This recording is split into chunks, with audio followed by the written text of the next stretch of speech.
Racist cop shoots black veteran during traffic stop, then realizes who he was too late. Imagine this. It's a quiet day, the kind of day where everything feels ordinary. But what if everything you've known, everything you fought for suddenly changed in an instant?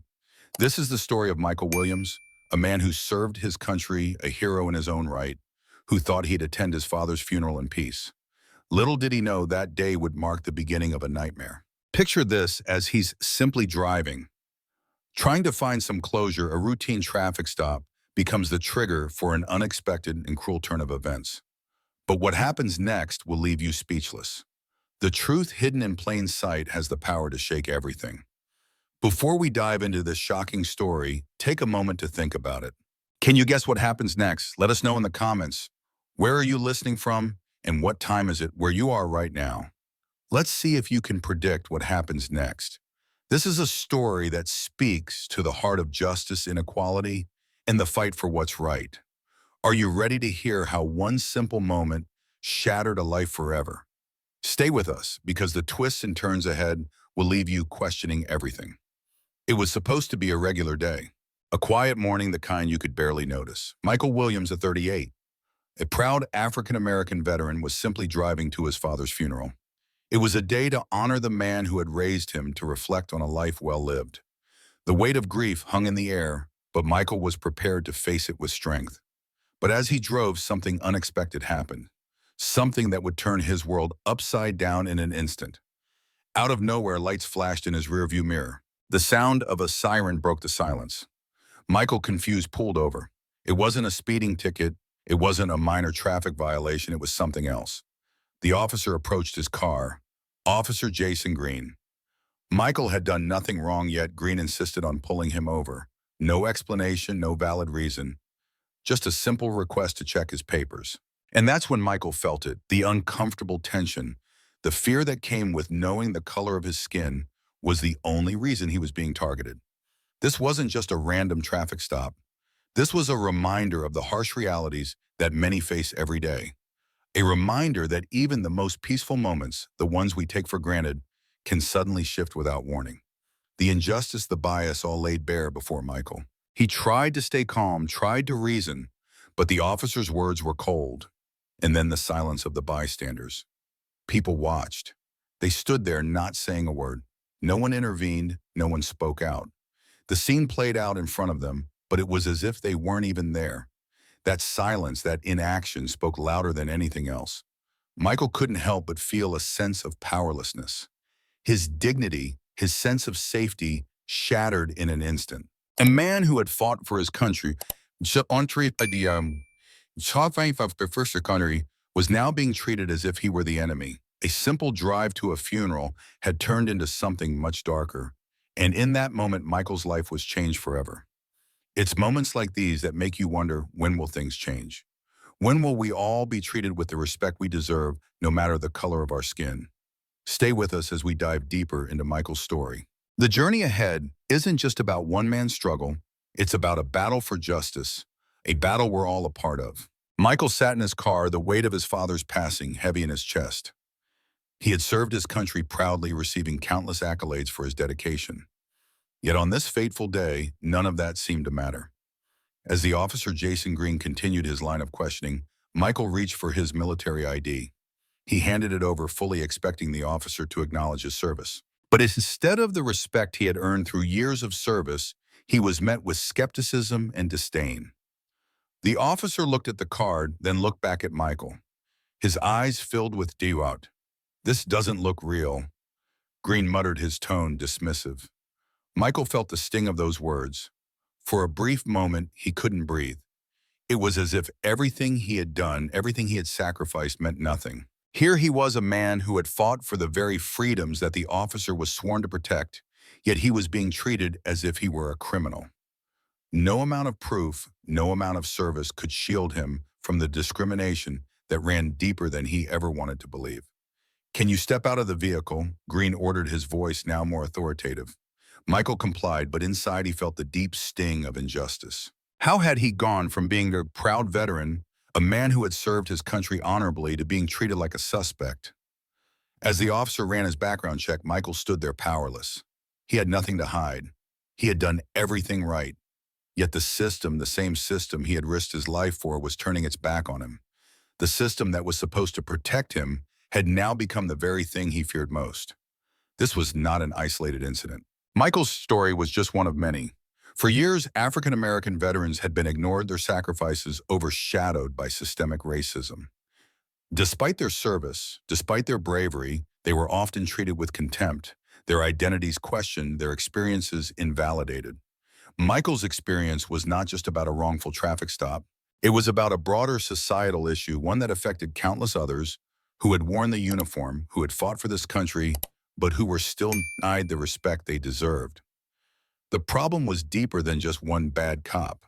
It was a reflection of a society that still struggled with accepting people of color no matter their accomplishments. The barriers were not just physical, they were systemic, ingrained in the fabric of the very institutions meant to protect and serve. As Michael stood there in the harsh light of reality, he realized that this wasn't just about him.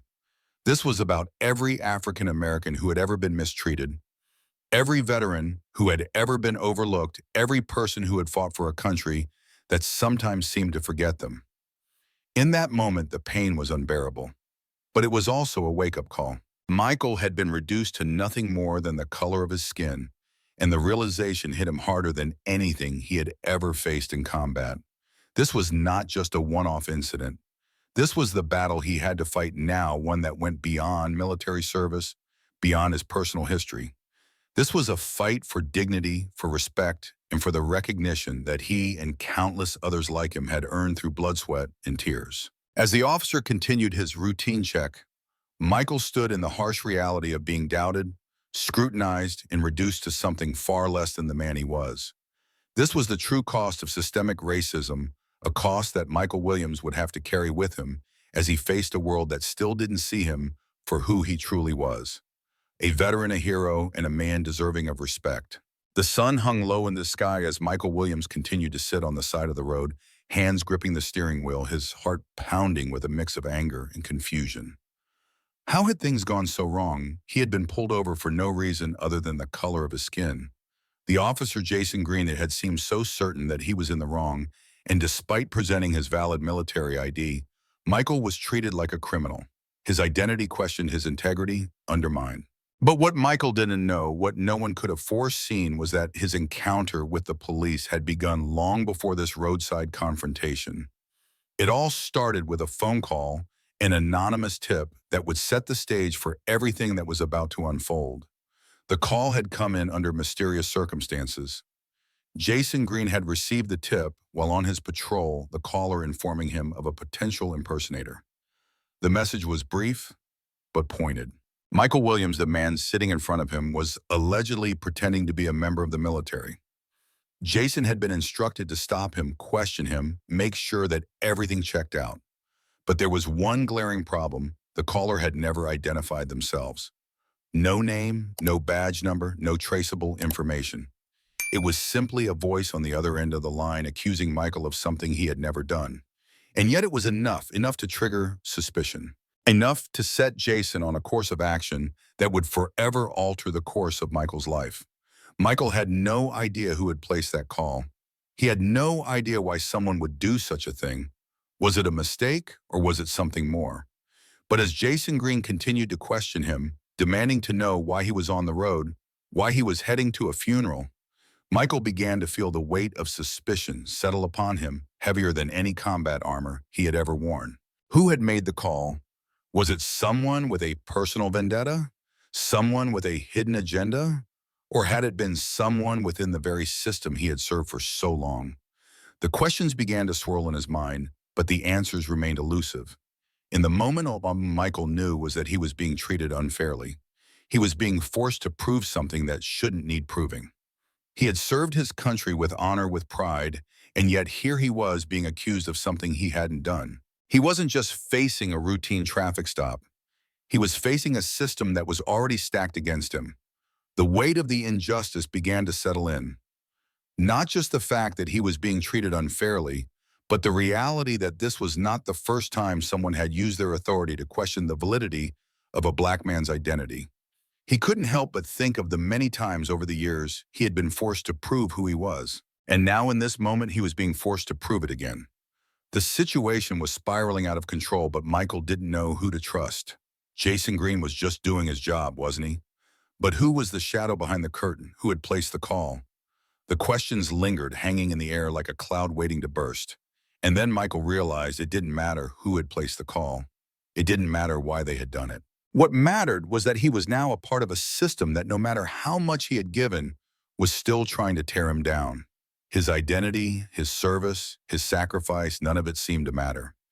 In that moment, he was just another black man, just another suspect to be doubted, scrutinized, and treated with suspicion. The anonymous call had set the stage for Michael's worst fears to unfold, but it was more than just a simple misunderstanding. It was a part of a larger system of racial prejudice, one that had been in place for far too long, and now Michael was paying the price. The system had decided that his identity was up for debate, his honor up for questioning all because of a phone call that had come from nowhere. But Michael wasn't just a victim of a single traffic stop. He was a part of something larger, something that had been happening to black men and women across the country for decades. This wasn't just about one bad cop. This was about a network of systems that constantly questioned and invalidated the worth of black lives, no matter their service, no matter their sacrifice. And in that moment, Michael knew this wasn't just about his story. This was about a much larger fight, one that had been going on for years, one that needed to be fought no matter the cost. Jason Green stood at the side of the road, his posture rigid as he questioned Michael, the tension between them palpable. Michael, an honorable man who had served his country with distinction, stood there silently fuming, feeling the sting of unfair treatment. He had done everything right, yet here he was subjected to an interrogation, his very identity questioned. What was worse, his military ID, his proof of honor and service, seemed to carry no weight with Officer Green. Jason's mind was made up. Michael was guilty in his eyes simply because of the color of his skin. But there, standing at the edge of this chaos, was Sarah Lewis, a rookie cop, just a few months into her new role. She had watched the scene unfold with growing unease, her instincts tugging at her to do something, anything, to break the tension. Sarah, who had always believed in justice, found herself trapped between duty and morality, torn between standing by her partner and standing up for what was right. As Jason continued to question Michael, Sarah couldn't shake the feeling that something wasn't right. She could see the look in Michael's eyes, the disbelief, the hurt, the frustration. She had been raised to believe in the system, to believe that the law was a force for good, but here in this moment she felt the system itself was failing.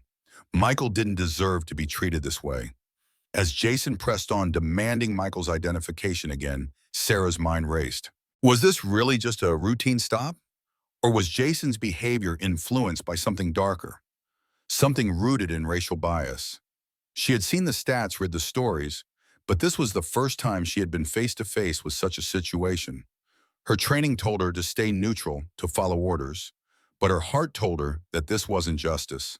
Michael had done nothing wrong yet. Here he was being treated like a criminal. Sarah's discomfort only grew as she watched Jason's continued interrogation.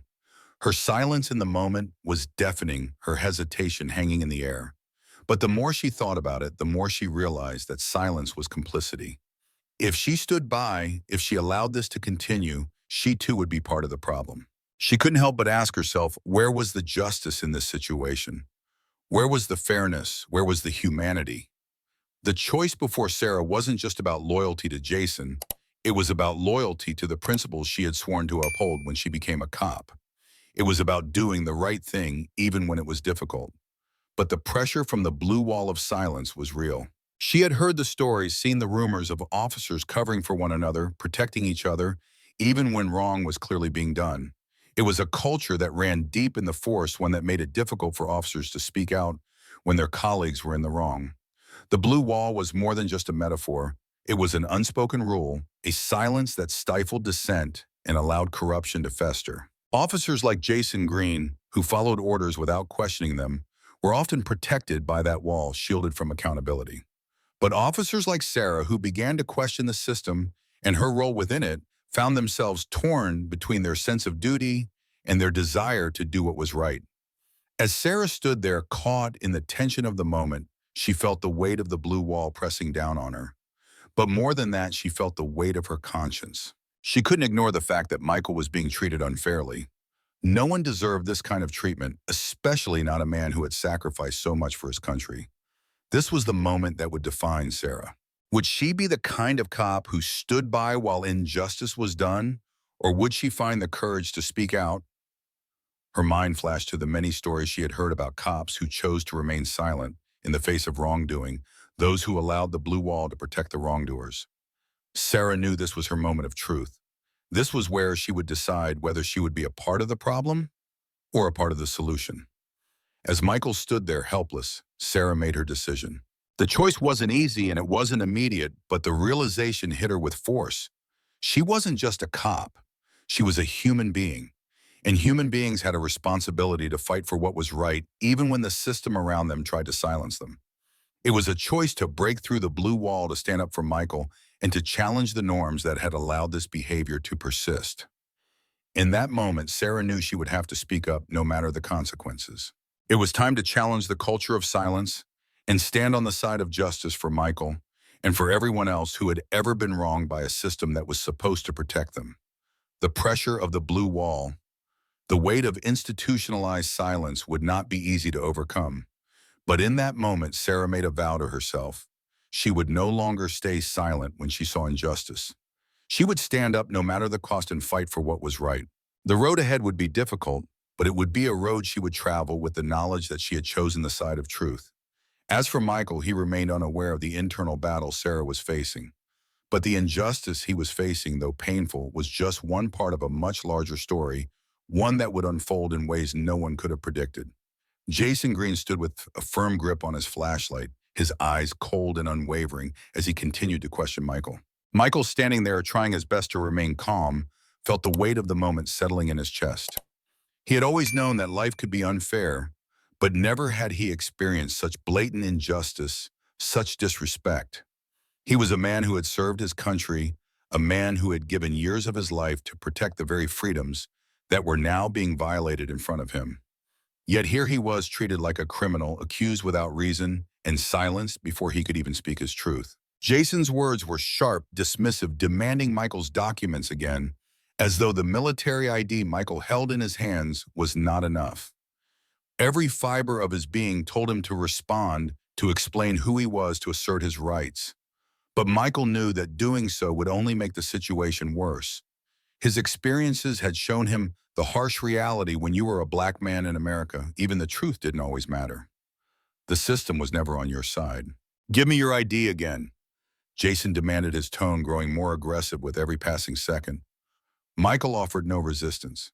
He pulled out his military ID once more, holding it up, but Jason, with an almost indifferent sneer, pushed it away as if it meant nothing. "This is a bogus ID. I've seen it before," Jason snapped. A wave of frustration washed over Michael. He couldn't understand why this was happening. He had done everything right. He was cooperating, staying calm, trying to make the best out of a bad situation. Yet here he was being treated as if his identity meant nothing. And that's when it hit him. This wasn't just a random traffic stop. This wasn't just a misunderstanding. This was about race. This was about a system that had never truly worked for people like him, a system that had always found ways to cast suspicion on him simply because of the color of his skin. Despite Michael's cooperative demeanor, Jason wasn't interested in hearing him out. He wasn't interested in trying to understand. He had already made up his mind. To Jason, Michael was just another black man in the wrong place at the wrong time, a threat that needed to be subdued, no questions asked. What made this even more disturbing was how Jason wielded his power. He wasn't just a man in uniform. He was someone who believed that his badge gave him the right to treat others however he saw fit. He wasn't just enforcing the law, he was abusing it. And in doing so, he violated the very trust that was meant to be placed in his hands. As Jason continued his interrogation, Michael felt an overwhelming sense of helplessness. This wasn't just a stop on the side of the road anymore.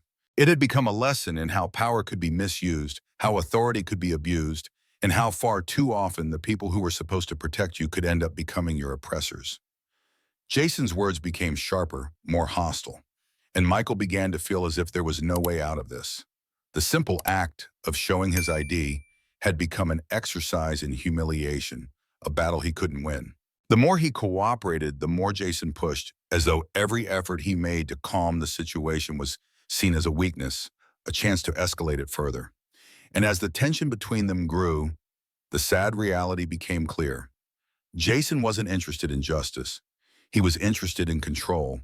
He wasn't looking for the truth. He was looking to prove a point to maintain power over someone he thought was beneath him. For Michael, this wasn't just about a traffic stop. It was a stark reminder of how his entire existence could be questioned simply because of who he was, and more specifically because of the color of his skin. No matter how many years he had spent serving his country, no matter how many honors he had received, none of it mattered. He was still just another black man in the eyes of someone like Jason, someone who couldn't see past the surface, past the stereotype to recognize the man standing in front of him.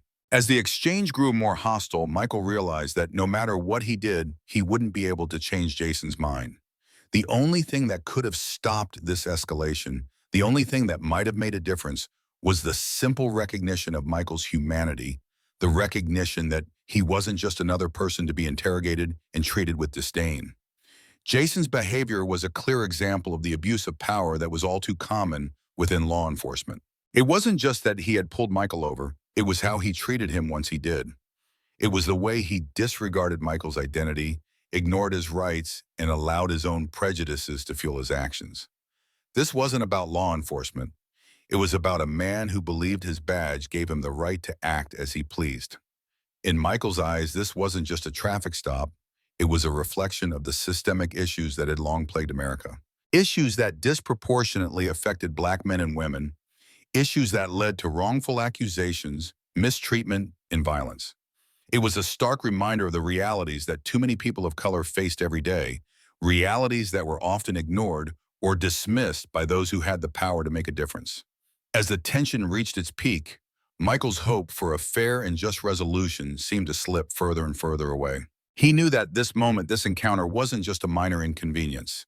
It was a statement about the world he lived in, a world where the color of your skin could determine how you were treated even when you had done nothing wrong. In the end, Jason Green's actions were a clear violation of his duty. He had allowed his personal biases to cloud his judgment, and in doing so, he had abused the power entrusted to him as an officer of the law. The real question, however, was whether anyone would hold him accountable for the way he treated Michael. Would his actions be swept under the rug, or would this encounter be the catalyst for a larger conversation about justice, fairness, and the abuse of power in law enforcement? As the incident continued to escalate, little did Michael know that a simple act of witnessing would be the catalyst for what would become an international outcry. A bystander at the scene, a fellow attendee of the funeral, had quietly pulled out their phone. They began recording the exchange between Michael and Officer Green, capturing the injustice unfolding right before their eyes. At first, it seemed like an ordinary act, just another video posted on social media for some to watch and others to forget. But this time, things were different. As soon as the video was uploaded, it quickly began to spread, catching the attention of people far and wide.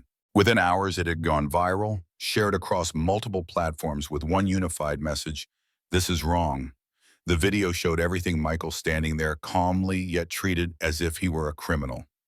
Officer Green's dismissive attitude, his refusal to listen, his blatant abuse of power, it was all laid bare for the world to see. It wasn't just the scene itself that caused outrage, but the realization of how common such occurrences were. It wasn't just about one black man being mistreated. It was about a system that allowed such injustices to happen every day, everywhere. As the video made its rounds, social media users began to voice their anger. Hashtags like #JusticeForMichael and #EndPoliceBrutality started trending, and people everywhere began demanding accountability. The video had become a call to action, an undeniable testament to the fact that such acts of racism and abuse of power needed to be confronted and changed. The ripple effect was immediate. Groups dedicated to social justice, human rights organizations, and even local community leaders began calling for investigations into Officer Green's behavior. They rallied behind Michael's story, demanding that the system be held accountable for its failings. As more and more people saw the video, the conversation grew louder. It was no longer just a single incident. It had become a symbol of a much larger systemic issue that needed to be addressed. The power of social media had once again proven its might. Just as it had played a role in the fight for justice in cases like George Floyd and Eric Garner, it had now become a vehicle for truth, a spotlight shining on the darkness that had too long been ignored. Social media had given people a voice, and more importantly, it had given them the ability to amplify that voice to millions. The truth was no longer something that could be hidden away. It was being exposed, and with that exposure came the weight of public opinion. What followed was a wave of pressure that couldn't be ignored. The authorities, once content to let this case slip under the radar, now had no choice but to take action. What had begun as a single video shared by an individual had grown into a global movement with people everywhere, demanding justice for Michael and others who had suffered the same fate. The video had become more than just a piece of evidence. It had become a tool for social change. It had taken a personal tragedy and turned it into a platform for others who had been silenced for too long. It was no longer just about Michael's stop, but about every injustice that had been overlooked, every victim who had been ignored. The video had transcended its original purpose. It had become a symbol of the fight for justice, and it had caught the attention of the world. In many ways, the story of Michael's encounter with Officer Green could have been just another statistic in the long list of cases that never saw the light of day. But because of that one video, that one moment of someone deciding to stand up and say, "This is wrong," the entire narrative changed. The truth could no longer be hidden, and the call for justice rang louder than ever before. As the video continued to circulate, the world saw firsthand what too many had been experiencing in silence. The courage of that one bystander armed only with their phone had sparked a movement. The question now was no longer whether or not something should be done, it was what would be done next. Social media had given this case a voice, and now it was up to the people to ensure that voice was heard. The world was watching, and for the first time change seemed not just possible but inevitable. Michael's story was not one in isolation. As the details of his case circulated, it became abundantly clear that he was just another name on a long list of Black veterans who had been overlooked, forgotten, or worse, mistreated by a system that was supposed to protect them. Michael had served his country, fought in wars, and earned his medals. He had sacrificed his time, his body, and at times his soul for a country that promised freedom, equality, and justice. Yet here he was standing in front of a police officer treated as a criminal simply because of the color of his skin. But Michael's experience was far from unique. As more people came forward with their own stories, a shocking pattern began to emerge. Veterans like Michael, who had served bravely and honorably, were being ignored, disrespected, and treated with a lack of dignity. Their contributions to the country were overshadowed by the color of their skin. The very system they had fought to protect seemed to turn its back on them when they returned home. This issue of systemic racism within the military and society at large had been quietly ignored for decades. But now, in the face of mounting pressure and the spotlight being shown on these injustices, the truth was starting to come to light. Black veterans who had risked their lives for the freedom of others were being forced to fight yet another battle, one they never expected. They were fighting not on the battlefield, but within the very country they swore to defend. These veterans, often living in poverty, dealing with physical and mental scars from their service, were being overlooked, dismissed, and sometimes even blamed for their hardships. Michael's story became a rallying cry for these forgotten heroes. And as more and more stories came out, it was clear that the battle for justice wasn't just about one man. It was about an entire group of individuals who had been ignored by the very system that had promised them respect and honor. The reality was many Black veterans were forced to fight battles long after they returned home, facing racism in their communities, in their workplaces, and in the very systems they had fought to protect. They were denied the respect and care they deserved, whether it was in the form of inadequate health care, lack of recognition for their service, or being passed over for opportunities because of racial prejudices. Their stories were buried, overshadowed by the narrative of a country that too often failed to acknowledge the contributions of Black service members. These veterans who had been written out of history were the unsung heroes who never received the recognition they earned. They fought on the front lines, but when they returned, they found themselves on the sidelines of society, struggling to be seen, to be heard, and to be respected. Michael's case was a catalyst, but his story was just one in a larger picture that had been ignored for too long. The system, which was meant to be a support system for these veterans, had instead become a barrier. And Michael's struggle was the wake-up call not just for him, but for countless others who had faced the same challenges, the same discrimination, and the same dismissal. They were finally speaking out, and the world was finally listening. This wasn't just about one man's fight for justice, it was about an entire group of veterans who had fought for the very freedoms they were being denied. The fight for justice was just beginning, and as Michael's story reached the ears of more people, it was becoming a movement that sought to right the wrongs that had been done to give Black veterans the respect and recognition they deserved. Their voices were no longer going to be ignored. They were no longer going to be left out of the conversation. Michael's story and the stories of veterans like him needed to be told. They needed to be heard. The fight for justice wasn't just a battle for one man, it was a battle for all those who had fought for a country that had failed them. And now the world was finally waking up to the reality that these heroes who had fought on the front lines for their country deserved far more than they had been given. The conversation had shifted. It was no longer about a single incident, it was about a movement to honor the lives of Black veterans, to give them the recognition they deserved, and to ensure that their sacrifices would not be forgotten. It was about time the world stopped turning a blind eye to the heroes who had been left behind, forgotten, and ignored. It was time for their voices to be heard, time for them to finally get the respect they earned. As the story of Michael Williams began to unfold, it wasn't just the general public who was reacting. The law enforcement community itself was shaken. Within the police department, a divide began to form. While some officers defended Jason Green's actions, others began to question the legitimacy of his behavior. They were torn between their loyalty to a fellow officer and their commitment to justice. This internal struggle within the force mirrored a larger issue that had been brewing beneath the surface for years, the infamous blue wall of silence. For decades, this unwritten rule within law enforcement had protected officers from scrutiny and accountability, fostering an environment where misconduct was often hidden away. It created a code of silence that many officers adhered to, not necessarily because they condoned bad behavior, but because they were bound by the expectation to protect each other even when they knew wrongdoing had occurred. But now, in the face of mounting public pressure and the undeniable injustice of Michael's case, cracks in that wall started to appear. Some officers, like Sarah Lewis, could no longer stand idly by. They began to question not only Jason Green's actions, but also the very system they had sworn to uphold. Sarah's internal conflict mirrored that of many officers who had faced similar dilemmas throughout history.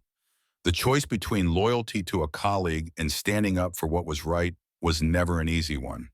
Sarah's story was one of transformation. She had entered the police force with a desire to serve and protect, but as the events surrounding Michael's treatment unfolded, her idealism was put to the test. The weight of the decision she faced was immense. On one hand, she had her loyalty to her partner, Jason Green, who she had worked with for years. On the other, she had her moral compass, guiding her toward justice, toward the realization that what Jason had done was not just wrong, but deeply damaging to the community they both swore to serve. This struggle was not unique to Sarah. Officers in other precincts in other cities were feeling the pressure as well. Some began to speak out while others remained silent. The blue wall of silence was no longer as impenetrable as it once was. More and more officers were coming forward, acknowledging the flaws within their own department and demanding change. But as Sarah and others began to question the system, they were met with resistance. The established hierarchy within the department pushed back against any attempts to bring about reform. They were told that loyalty to fellow officers was paramount, that questioning one's colleagues undermined the strength and unity of the force. This created an environment of fear where speaking out could lead to retaliation, ostracism, or even dismissal. In the midst of all this, the public's awareness of what was happening behind the scenes only grew stronger. The video of Michael's mistreatment had gone viral, sparking national conversations about police brutality and systemic racism. And while some officers continued to defend Jason Green, others began to realize that the status quo was no longer acceptable. They saw that the system had failed Michael, that it had failed countless others before him, and that unless they acted, it would continue to fail. The internal division within the police force wasn't just about this one incident. It was part of a larger conversation about accountability, transparency, and the need for reform within law enforcement. For years, the blue wall had shielded officers from the consequences of their actions. But the tide was turning. Public pressure, fueled by social media and grassroots movements, was forcing change. And those officers who had once turned a blind eye to the injustices within their ranks were now faced with a choice: continue to protect a flawed system or stand up for what was right and push for reform. For Sarah, the decision was clear. She could no longer be complicit in a system that allowed such blatant abuse of power. She began to speak out to challenge the actions of Jason Green and others like him. Her voice was part of a growing chorus of officers who were calling for change, for a new approach to policing that prioritized accountability and fairness over blind loyalty and silence. But for every officer like Sarah who chose to stand up, there were still many who remained entrenched in the old ways. They continued to defend their colleagues, to protect the system that had given them power and status. And while the divide within the police force grew, the public's demand for justice only grew louder. The question remained, would the force as a whole be able to change? Would the blue wall of silence finally come down? Or would it continue to protect those who abuse their power? And perhaps most importantly, how many more individuals like Michael Williams would have to suffer before real change could be achieved? As Sarah grappled with these questions, the battle for justice raged on both within the police department and in the streets. The outcome of this struggle would not only determine the future of policing in their city, but would also have lasting implications for law enforcement across the nation. The investigation into the incident that had turned Michael Williams' life upside down had only just begun, but what they uncovered shook the very foundations of the police department and the public's trust in the justice system. At first, it seemed like just another routine case, a bad judgment call by an officer. However, as the investigation deepened, it soon became clear that this wasn't an isolated incident. Instead, it was part of a much larger problem in an extensive network of corruption and abuse of power within the police force. The more investigators dug, the more they uncovered a disturbing pattern: officers protecting each other, turning a blind eye to misconduct, and even manipulating evidence to cover up their actions. In many cases, officers were not just making bad decisions, they were actively engaging in systemic abuse of power, using their positions of authority to harm innocent civilians without fear of repercussion. The shocking reality was that this behavior wasn't just limited to a few bad apples. It was a problem deeply embedded within the system itself. One of the most chilling aspects of the investigation was the revelation that certain evidence had been deliberately concealed or altered. The very people who were supposed to protect and serve were now working against the truth, obstructing justice at every turn. The walls of silence within the department had been built not just to protect officers, but to shield them from accountability for their actions. And yet, despite their best efforts, the truth was starting to surface. This wasn't the first time that the public had been confronted with such a situation. The history of police misconduct was full of similar stories. Stories where the truth had been buried for years and innocent lives had been ruined in the process. The case of Rodney King, for example, served as a stark reminder of how deep the roots of police corruption and abuse could go. In that case, the video footage of King's brutal beating was initially dismissed by the officers involved, and it took years of public outcry before any real justice was served. The parallels between these cases were undeniable. Just as in the King case, the officers involved in Michael's treatment had acted with impunity, believing that their actions would never see the light of day. But in the age of social media, that assumption was shattered. The video of Michael's confrontation with Officer Jason Green had gone viral, sparking national outrage. What was once hidden behind closed doors was now exposed for the world to see. The investigation into the corruption within the police department was moving at a rapid pace, and with each new revelation, the pressure on the department mounted. The public was demanding answers, and they were not going to accept anything less than full accountability. The department knew that it couldn't sweep this under the rug any longer. The layers of deception were being peeled back one by one, and there was no going back. As the investigation progressed, more and more officers began to come forward, corroborating the allegations of misconduct and abuse. Some admitted to their roles in the cover-up, while others revealed even more disturbing details about the extent of the corruption within the department. What had started as a single isolated incident was now a full-blown scandal that threatened to undo everything the police force had worked for. The public's reaction to the investigation was swift and fierce. Protests erupted in the streets, with people demanding that those responsible be held accountable. The media, which had played a key role in exposing the truth, continued to push for justice, using their platform to amplify the voices of those who had been wronged. The investigation had now become a national issue, one that could no longer be ignored by those in power. For Michael, the truth was both a relief and a source of frustration. While it was validating to see the corruption within the department being exposed, it also left him feeling angry. How many others had suffered in silence before him? How many innocent lives had been ruined by a system that was designed to protect the guilty? Michael's story was just one of many, but he was determined that it wouldn't be the last. This was a turning point, not just for Michael, but for the entire justice system. The investigation had exposed the flaws and failures within the police force, but it also opened the door for much-needed reform. It was clear that things had to change. The public was no longer willing to accept a system that allowed officers to abuse their power without consequence. They were demanding accountability, transparency, and most importantly, justice. But the road to reform would not be easy. The entrenched system of corruption and abuse within the police force would not be dismantled overnight.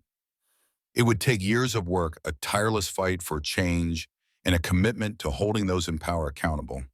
But with the truth now exposed, the wheels of justice were in motion, and there was no turning back. The public had spoken, and they were ready for change. The investigation was only the beginning. What came next would determine the future of policing in America. As the investigation into the abuse of power within the police force unfolded, the impact spread far beyond the walls of the courtroom. What had started as a single act of injustice against Michael Williams soon grew into a nationwide movement. People from all walks of life across cities and towns were flooding the streets demanding change. The air was thick with anger and hope as chants for justice echoed through the crowds. It was clear this was no longer just about one person. It was about an entire system that had failed its citizens time and time again. The protests grew, and so did the voices calling for accountability. The actions of one police officer had ignited a firestorm of anger and determination. People, particularly those who had long felt marginalized and ignored, were now standing up and saying, "Enough is enough." The issues that had plagued communities for generations, racial discrimination, police brutality, and the unchecked abuse of power, were finally being acknowledged in the most public way possible. Television screens, social media feeds, and the streets were flooded with images of protesters raising their fists in solidarity, demanding that those responsible be held accountable. What was once an isolated incident now stood as a symbol for the injustices faced by countless individuals in every corner of the nation. The media, which had initially reported the story with uncertainty, now found themselves echoing the voices of the people, amplifying their message for the world to hear. This was not just a fight for Michael Williams. It was a fight for every person who had ever been wronged by a broken system. A fight for every person who had felt the sting of racial injustice and the suffocating weight of systemic oppression. The protests were fierce, but they were also filled with a sense of unity. Different races, backgrounds, and communities were coming together, united by the single cause of justice. The powerful images of solidarity were impossible to ignore, and the nation was forced to confront the reality it had long avoided. Comparisons to historical movements were inevitable. The scenes from these protests, strikingly similar to the images of the civil rights movement, the marches of Selma, and the haunting protests that followed the tragic death of George Floyd, served as a painful reminder of the fight that had been fought for decades. And yet, despite the progress made, the fight was far from over. Just like those before them, the protesters were demanding more than just apologies. They weren't just calling for the guilty to be punished. They were calling for systemic change. They were fighting for a future where the color of someone's skin didn't determine how they were treated, where justice truly meant equality for all. This movement wasn't just about holding one officer accountable. It was about reshaping an entire system that had long been marred by abuse, neglect, and discrimination. These protests weren't just fleeting moments of anger. They were transformative. They were a call to action that reached the highest levels of government and law enforcement. In the wake of these events, calls for reform echoed through the halls of Congress, state legislatures, and city councils. Lawmakers were now being forced to reckon with the reality of what had been allowed to happen for far too long. The world was watching. The time for change was now. The spirit of these protests was undeniable. What began as a single story of racial injustice quickly snowballed into a national reckoning that could no longer be ignored. The American people had risen not just for one individual, but for an entire nation to stand up and demand justice. It was a movement that carried the weight of history and the hope of future generations. As the days turned into weeks and the weeks into months, the questions that had once seemed like isolated cries for justice, questions about police conduct, racial inequality, and the abuse of power were now firmly planted at the center of a national conversation. For too long, these issues had been swept under the rug. But no longer. The voices of the protesters had shaken the foundation of the status quo, and they weren't going to stop until they saw real change. The battle was far from over, but the tide was turning. As one by one people found their voices, they started to see the power they held. This wasn't just a moment. This was a movement that would continue to fight for the future, for fairness, for justice. Now, as we watch history unfold before our eyes, we must ask ourselves, what side are we on? Will we stand up for what's right, or will we let this moment slip by without taking action? If you believe in justice, if you believe in equality, and if you believe that it's time to make a real change, don't sit idly by. Stand up, speak out, be a part of the change that is sweeping the world. And if you haven't already, make sure to subscribe and stay connected. The fight for justice is just beginning, and together we can keep pushing for the change this world so desperately needs.